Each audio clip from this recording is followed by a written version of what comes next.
अस्सलाम वालेकुम स्टूडेंट्स। आप लोगों के जो 9 के प्रैक्टिकल्स हैं वो प्रीवियस ईयर के ही हो रहे हैं और प्रीवियस बुक से ही हो रहे हैं। तो जो नई बुक के प्रैक्टिकल है आप लोगों के वो बोर्ड वालों ने अभी अलाउ नहीं किए हैं। जो प्रीवियस बुक के आप लोगों के प्रैक्टिकल हैं वो हम लोग जीडब्ल्यू बेसिक के ऊपर करते हैं।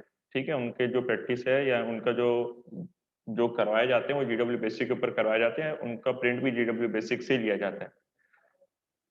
यहाँ पे आप लोगों के लिए खुशखबरी है कि आप लोगों को जो है वो सारे प्रैक्टिकल्स जो है वो नहीं करने। आपके टोटल 15 प्रैक्टिकल्स हैं जो आपकी पुरानी बुक में मौजूद हैं। ठीक है, जो प्रीवियस ईयर में आप लोगों के प्रैक्टिकल्स है वो 15 है टोटल। लेकिन बोर्ड वालों ने आप लोगों के 6 प्रैक्टिकल कर दिए कि आप लोगों को सिर्फ और सिर्फ 6 प्रैक्टिकल करने हैं। तो मैं आप लोगों को पहले प्रैक्टिकल के नंबरिंग बता देता हूँ। प्रैक्टिकल की नंबरिंग क्या है। आप लोगों ने जो प्रैक्टिकल करने हैं वो प्रैक्टिकल नंबर 2 है। ठीक है, practical number 2, practical number 3, practical number 4। अच्छा ये देखिएगा कि 3 में ए और बी दोनों हैं और उसके बाद 4 में भी ए और बी दोनों हैं। ठीक है, 3, 4, practical number 10, practical number 11, practical number 12। ये 6 प्रैक्टिकल हैं जो आप लोगों ने करने हैं। अच्छा, अब इनको करने का तरीका क्या है, ये किस तरीके से करते हैं, उसके लिए हमारे पास एप्लीकेशन है जीडब्ल्यू बेसिक। ठीक है, उसमें ये किए जाते करते हैं हम लोग जीडब्ल्यू बेसिक। किस तरह लिखते हैं, प्रिंट किस तरह लेते हैं, क्या इसके फंक्शंस है, किस तरह कीज को यूज करते हैं, ये सारी चीजें आप लोगों को इंशाल्लाह ताला मैं भी क्लियर करता रहता हूँ आगे आगे चल के। सबसे पहले फिर दूसरी बात ये नोट कर लें अपने जहन में कि जीडब्ल्यू बेसिक अपने कंप्यूटर्स में इंस्टॉल करना पड़ता है। ठीक है, आप अगर विंडो 7 है तो उसमें इजीली इंस्टॉल हो जाएगा, विंडो एक्सपी है उसमें भी इजीली इंस्टॉल हो जाएगा। लेकिन विंडो 10 में डायरेक्ट जीडब्ल्यू बेसिक की फाइल जो है वो डाउनलोड नहीं होती है। तो इसके लिए क्या करते हैं, इसके लिए सर साजिद ने ग्रुप में आप लोगों को जो है वो वीडियो भेज दी होगी जिसमें 2 लिंक है। उन 2 लिंक्स के जरिए से आप लोगों के पास ये एप्लीकेशन खुल जाएगी डी यानी बी डॉस। ये जो एप्लीकेशन है ऊपर इस तरह की, ये ऊपर नाम लिखा हुआ है डीओएस बॉक्स। ठीक है, डॉस बॉक्स खुल जाएगा। डॉस बॉक्स खुलने के बाद फिर आप वहां से जीडब्ल्यू बेसिक जो है वो खोल सकते हैं। अब वहां पे डॉस में जीडब्ल्यू बेसिक किस तरह खोलते हैं, डॉस में जीडब्ल्यू बेसिक खोलने का तरीका यह है कि आप लोगों को पहले लिंक लिखनी पड़ती है डॉस के अंदर। वो क्या है, mount space C colon space C colon backslash और उसके बाद GW बेसिक। अब ये क्यों लिखी है, ये लिखने, ये जो लिंक है इसका लिखने का मकसद है माउंट सी कॉलन बैकस्लैश फिर GW बेसिक। इसका मकसद ये कि आपकी जो GW बेसिक की फाइल है वो सी में सेव है। अब ये डॉस क्या करेगा, पहले वहां से सी से फाइल उठाएगा। मैंने ये लाइन लिख दी, फिर इंटर प्रेस करूंगा तो आपने इसने बता दिया कि drive C is mounted as local directory W basic, यानी डब्ल्यू बेसिक जो है आपके ड्राइव सी में पड़ा हुआ है। फिर मैं ये दोबारा यहाँ पे सी कॉलन फिर इंटर करूंगा। अब उसने सी खोल के दिखा दी मुझे GW बेसिक। ये मेरे पास GW बेसिक खुल गया। देखिए ये डॉस में काम कर रहे हैं। तो डॉस के बारे में मैंने बताया था disk operating system. Disk operating system वो ऑपरेटिंग सिस्टम है जिसमें हम लोग सिर्फ और सिर्फ टेक्स्ट के जरिए से काम करते हैं। यानी अगर आपने हार्ड डिस्क में भी जाना है तो टेक्स्ट के जरिए से जाएंगे, आपने तस्वीर वगैरह जितना भी काम है आप सब टेक्स्ट के जरिए से करेंगे। ये वो वाला डिस्क ऑपरेटिंग सिस्टम। और ये जो हम विंडोज इस्तेमाल कर रहे हैं इसमें ग्राफिकल यूजर इंटरफेस है जिसकी वजह से हमें ग्राफिक्स नजर आते हैं। बहरहाल ये अलग बात है। प्रैक्टिकल स्टार्ट करते हैं। यहाँ पे आप लोगों को कुछ GW बेसिक की चीजें समझाने की ये है कि ये देखें नीचे आपको शो रहा होगा 1 लिस्ट, 2 रन, 3 लोड और 4 सेव। 5 से लेकर 9 तक की कीज आप लोगों की यूज की नहीं है, तो 1 से लेकर 4 तक की कीज आप लोगों को यूज की है। अब ये कीज कहाँ से यूज होती हैं, ऊपर फंक्शन कीज है आप लोगों की F1, F2, F3 और F4। यहां से आप लोग जो है वो यूज करेंगे। यानी F1 का मतलब लिस्ट, F2 का मतलब रन, F3 का मतलब लोड और F4 का मतलब सेव।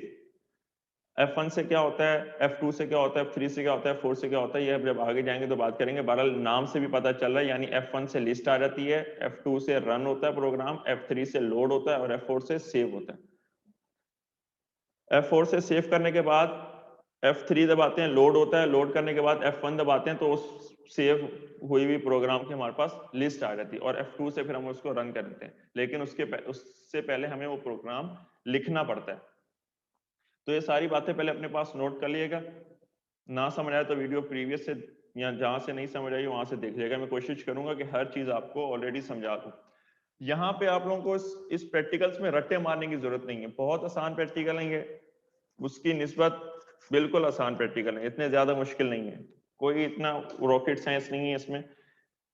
आप लोगों को बस थोड़ी सी चीज क्लियर होनी चाहिए, उसके बाद आप लोग जो है वो सारे प्रैक्टिकल्स यानी जितने भी फिर वो हैं 2, 3, 4, 10, 11, 12 फिर सब प्रैक्टिकल बहुत आसान है, फिर आप आसानी से लिख लोगे। मकसद ये है कि आपको सिर्फ और सिर्फ उसका ऑब्जेक्ट समझ आना चाहिए कि उसके ऑब्जेक्ट में पूछा हुआ क्या है। अब मैं जो है आप लोगों को 3B करके दिखा रहा हूँ कि 3B प्रैक्टिकल, ठीक है, 3B प्रैक्टिकल में आप लोगों को करके दिखा रहा हूँ। 3B प्रैक्टिकल में किस तरह लिखते हैं, अगर हमने हार्ड कॉपी में प्रिंट लेना है तो किस तरह प्रिंट लेते हैं, और अगर हमने सॉफ्ट कॉपी में प्रिंट लेना है तो किस तरह प्रिंट लेते हैं। सबसे पहले मैं प्रोग्राम लिख लूं, उसके बाद फिर मैं आप लोगों से फिर बातें शेयर करूंगा। अच्छा, प्रोग्राम लिखते हुए ये ध्यान में रखिएगा कि आपकी सोर्स लिस्ट आपकी बुक में मौजूद है, तो बुक पास रख के बिल्कुल एज इट इज प्रोग्राम लिखना है जिस तरह प्रोग्राम उसमें लिखा हुआ है, और आपको ये प्रोग्राम याद करने पड़ेंगे। प्रोग्राम इतने मुश्किल नहीं है, याद करना बहुत आसान है। हर स्टेप में कोई एक चीज है जो रिपीट हो रही होती है, तो आपने वही स्टेप ही देखना है बस, ठीक है। अब सबसे पहले जब हमने प्रोग्राम लिखना स्टार्ट करना है तो हम लोग नंबरिंग से स्टार्ट करते हैं। अब जिस तरह इधर 10 है, 10 से लेकर जितनी भी लाइन है हर किसी को उस से शो करेंगे, यानी पहली लाइन को मैंने 10 से शो कर दिया, 10 फिर कॉमा प्रैक्टिकल, ठीक है, कॉमा प्रैक्टिकल। अच्छा, यहाँ पे हम लोग की दोनों कीज इस्तेमाल होती हैं, यानी दोनों कीज से मुराद अब एक की में ही अपवर्ड और डाउनवर्ड दोनों दो फंक्शन है, और अप वाला फंक्शन वैसी, अगर हमने एक की के अंदर ऊपर वाला फंक्शन लिखना है तो शिफ्ट दबा के मैं ऊपर वो वाली की दबाऊंगा तो ऊपर वाला फंक्शन लिखा होगा। ये देखो, अब ये कॉलन, और इसी कॉलन वाले को दबाऊंगा तो ये सेमी कॉलन लिखा जाएगा, ठीक है। यानी अगर मैंने ऊपर वाले फंक्शन को लिखना है तो मैं शिफ्ट दबा के उस की को दबाऊंगा, और अगर नीचे वाला यूज करना है तो मैंने डायरेक्ट सिंपल बगैर शिफ्ट के वो की प्रेस कर दूंगा। यहां तक क्लियर है। 10 प्रैक्टिकल / 3B करवा रहा हूं तो 3 ये आ गया B, ठीक है, 3B इंटर कर दिया। अब यहाँ पे 20 में फिर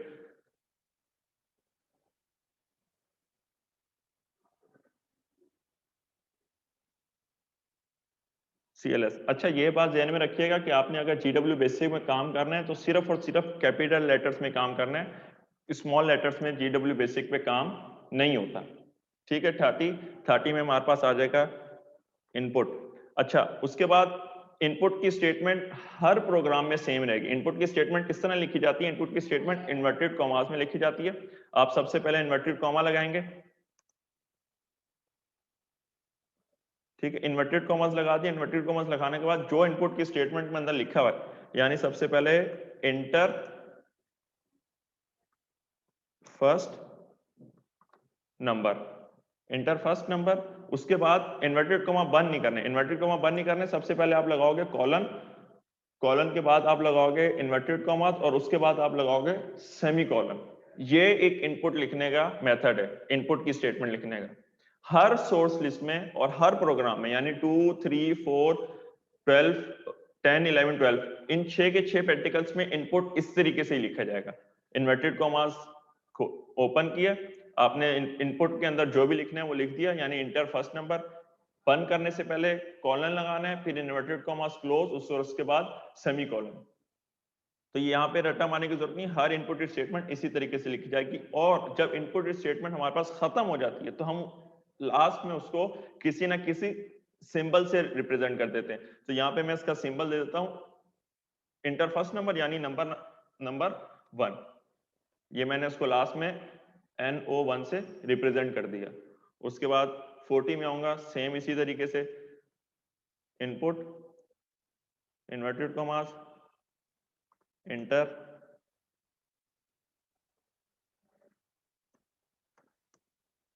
सेकंड नंबर। अब ये देखें, यहाँ पे मैंने ऊपर वाली लाइन में मैंने इन्वर्टेड कॉमास के बाद गैप दिया इंटर लिखने से पहले, और यहाँ पे मैंने गैप नहीं दिया। तो इसको हल क्या है, यहाँ पे जब आप दूसरी की कोई भी की प्रेस कर देंगे तो वो लेटर रिमूव करके दूसरा लेटर लिख देगा। यहाँ पे आप लोगों ने करना क्या है, इंसर्ट का बटन प्रेस करना है। जब इंसर्ट का बटन प्रेस करेंगे तो स्पेस बार दे दें, अदरवाइज अगर इस तरह नहीं करेंगे तो वो फिर आपका वो लेटर रिमूव हो जाएगा और दूसरा लेटर आ जाएगा इंसर्ट के बगैर। ठीक है, inter first number, inter second number, inverted commas बंद करने से पहले क्या लगाते हैं, कॉलन, फिर इन्वर्टेड कॉमा क्लोज और उसके बाद सेमीकोलन, और इसको मैंने सिंबल से रिप्रेजेंट कर दिया NO2। इसी तरीके से सेम 50 इनपुट, फिर इन्वर्टेड कॉमास, थर्ड नंबर,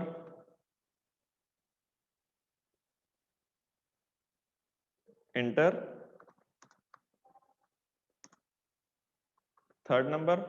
ठीक है, इन्वर्टेड कॉमास बंद करने से पहले कॉलन, इन्वर्टेड कॉमास और उसके बाद सेमीकोलन और उसको सिंबल से रिप्रेजेंट कर दिया NO3। Same 60 input, inverted commas, inter,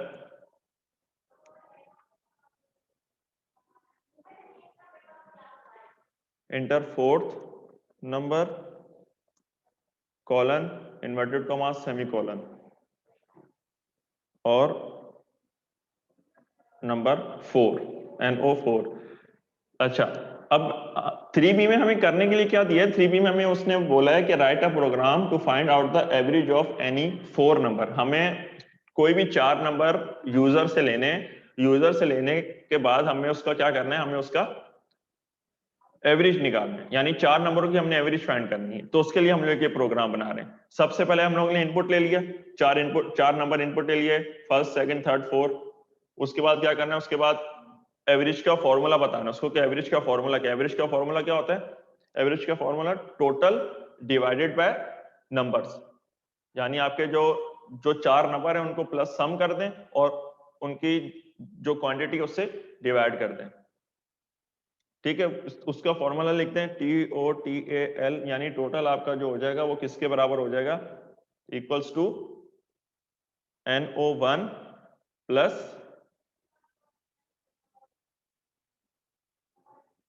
ठीक है NO2 plus NO3 plus NO4, ये आपका टोटल हो जाएगा।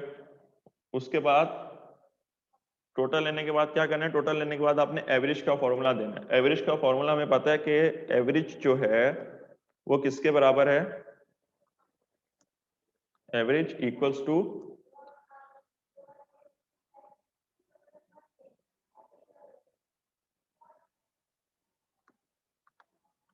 Total divided by 4।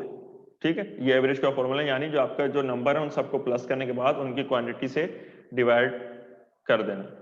फिर इंटर दबाने के बाद 90 में फिर क्या है, हमें अब उन नंबर्स का प्रिंट चाहिए। हमें जो 4 नंबर दिए उन 4 नंबर का भी, और हमने जो टोटल किया है, जो उसने एवरेज निकाली उसका भी प्रिंट चाहिए। उसके लिए क्या करेंगे, उसके लिए अब इनपुट के लिए हम लोग इनपुट लिख लेते, प्रिंट के लिए हम लोग क्या लिखेंगे, प्रिंट, PRINT। यहां पे एक बात और ध्यान में रखें कि अगर हमें सिर्फ और सिर्फ कंप्यूटर पे प्रिंट चाहिए तो हम प्रिंट लिखेंगे। अगर हमें पेज पे प्रिंट चाहिए तो पेज पे प्रिंट करने के लिए हम प्रिंट नहीं लिखेंगे, हम क्या लिखेंगे, L प्रिंट। ये बात अपने जहन में नोट, कॉपी में, जहन में कहीं भी साइड पे भी नोट कर लें। जब हमें सॉफ्टवेयर के ऊपर यानी स्क्रीन के ऊपर आउटपुट चाहिए तो हम सिंपल प्रिंट लिखेंगे, लेकिन जब हमें प्रिंट पेज पे चाहिए या हार्ड कॉपी में चाहिए तो हम लोग प्रिंट के पहले क्या लगा देंगे, L, यानी वो बन जाएगा L प्रिंट। तो अल्फाबेट L लगाने से क्या होगा कि आपका जो प्रिंट है वो फिर कंप्यूटर पे शो नहीं करेगा, डायरेक्ट कहां पे देगा, वो पेज पे देगा। क्लियर है, 12 अभी हमें पेज पे प्रिंट नहीं चाहिए, इस वजह से मैं L प्रिंट नहीं लगा रहा हूं। तो यहाँ पे मैंने सिंपल प्रिंट, सेम प्रिंट की स्टेटमेंट वैसे लिखी जाएगी जैसे हमने इनपुट की स्टेटमेंट लिखी है हर प्रोग्राम में। 2, 3, 4, 10, 11, 12, 6 के 6 प्रोग्राम में सेम इनपुट की स्टेटमेंट ऐसे लिखी जाएगी। मटेरियल अंदर चेंज हो सकता है। इंटर फर्स्ट नंबर लिखे हमने, उसमें किसी प्रोग्राम में कुछ लिखने के लिए बोल देगा, किसी प्रोग्राम में कुछ लिखने के लिए बोल देगा, लेकिन मेथड यही है। ठीक है, सेम इसी तरीके से प्रिंट के लिए भी मेथड यही है। सबसे पहले इन्वर्टेड कॉमास, इंटर इंटर नहीं लिखेंगे हम लोग, क्या लिखेंगे, फर्स्ट नंबर। ठीक है, हमें फर्स्ट नंबर का प्रिंट चाहिए। फर्स्ट नंबर का प्रिंट क्लोज किस तरीके से करना है, शिफ्ट दबा के कॉलन, उसके बाद इन्वर्टेड कॉमास और उसके बाद सेमीकोलन। ठीक है, ये आ जाएगा। और NO1। फिर इसी तरीके से इंटर 100 PRINT प्रिंट, फिर inverted commas second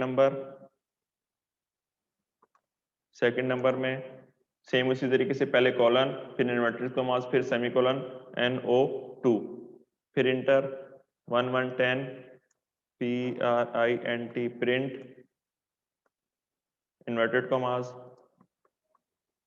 third number, फिर कॉलन, इन्वर्टेड कॉमास, सेमीकोलन और NO3। क्लियर है? उसके बाद inter 110 120 print, inverted commas,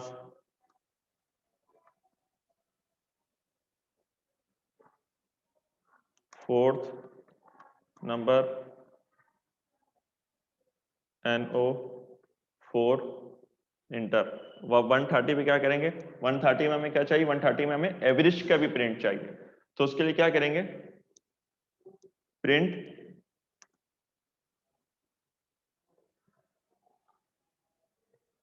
inverted commas में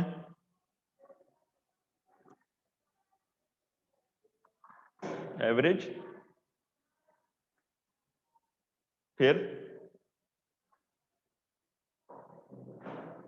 कॉलन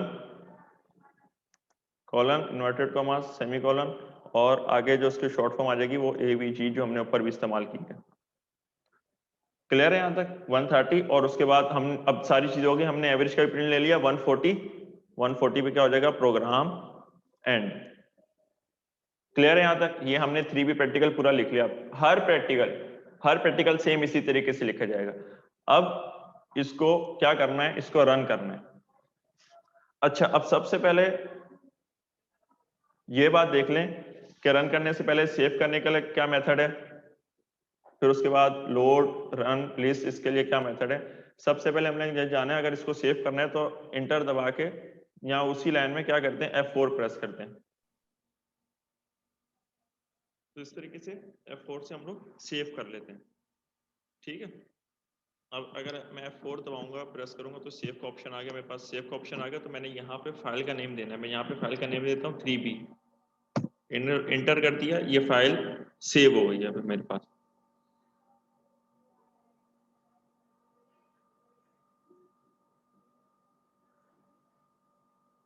ठीक है, ये फाइल मेरे पास क्या हो गई? अभी सेव हो गई। अच्छा, अब इसी को अगर दोबारा सेव करने के बाद दोबारा इसको अगर मैं लाना चाहूँ,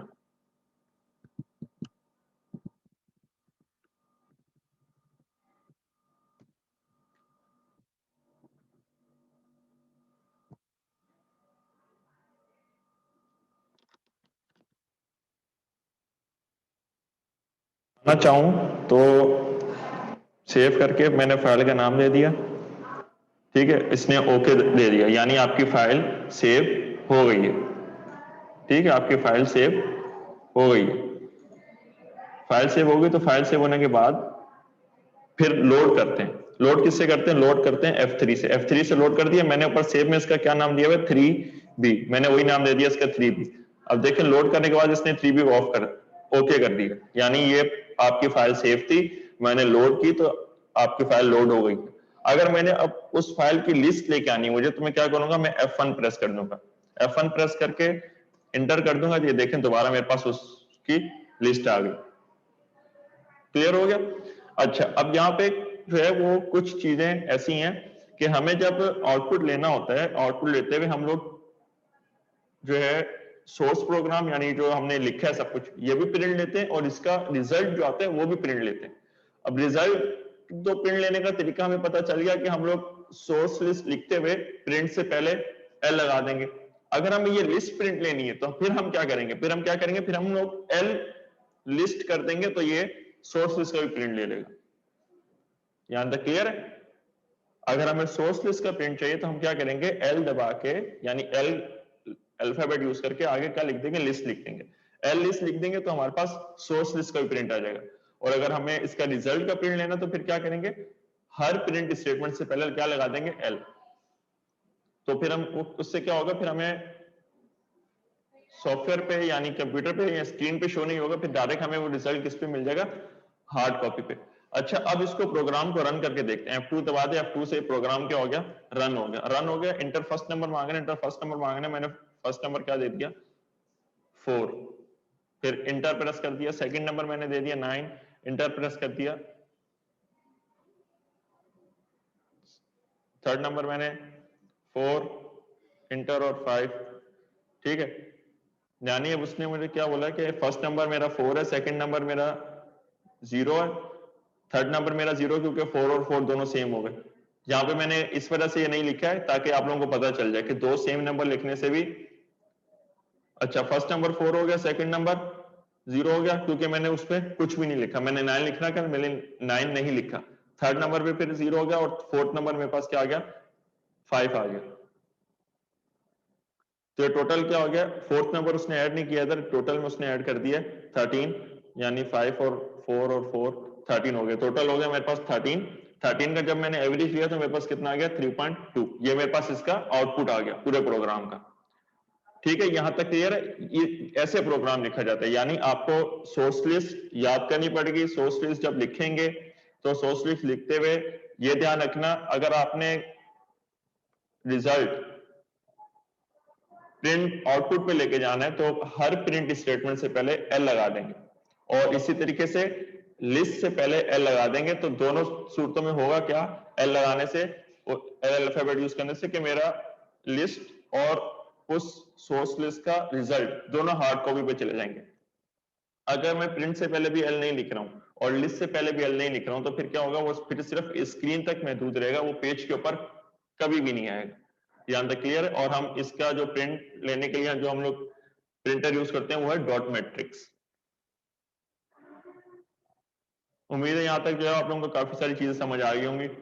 सेम इसी तरीके से सोर्स लिस्ट आप लोगों ने प्रैक्टिकल फाइल में भी लिखनी है। प्रैक्टिकल फाइल में आप लोगों ने फ्लो चार्ट भी बनानी है, फ्लो चार्ट के साथ साथ आप लोगों ने सोर्सेस भी लिखनी है, दोनों की जगह दी हुई है। ठीक है, आप लोग फ्लो चार्ट बनाओगे, फ्लो चार्ट के साथ आपने उसी के नेक्स्ट पेज पे सोर्सेस लिखनी है। सोर्सेस लिखने के बाद आपको एक और पेज दिया होगा जिसमें आप लोगों ने प्रिंट लेना है। ठीक है, प्रिंट वाला पेज भी दिया होगा, प्रिंट लेना है, वो प्रिंट वाला पेज भी आप लोगों को जो है वो उसी प्रैक्टिकल फाइल में दिया होगा। तो आप लोगों ने जो बुक यूज करनी है वो डॉक्टर सैफुद्दीन की है। ठीक है, बुक के लास्ट में फ्लो चार्ट इस प्रैक्टिकल के हवाले से क्वेश्चन आंसर दिए हुए, पेज नंबर मैं आप लोगों को बता देता हूँ, पेज नंबर जो है वो बुक का लास्ट है, आप लोग चले जाएगा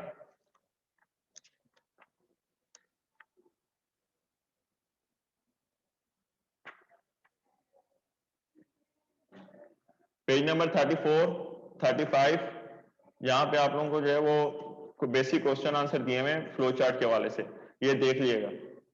ठीक है, किस शेप का क्या काम है, कौन सी शेप किस काम के लिए यूज होती है, इनपुट के लिए कौन सी यूज होती है, आउटपुट के लिए कौन सी यूज होती है, यहां तक क्लियर है। तो इंशाल्लाह ताला नेक्स्ट प्रैक्टिकल के हवाले से जब मैं वीडियो बनाऊंगा तो मैं कोशिश करूंगा कि जो बड़ा प्रैक्टिकल है वो करवा दूं। सोर्सेस लिखते हुए आप लोगों ने ये ध्यान रखना है कि सोर्सेस लिखते हुए कोई भी कॉमा इन्वर्टेड कॉमा आगे पीछे नहीं होने चाहिए, वरना वो एरर दे देगा।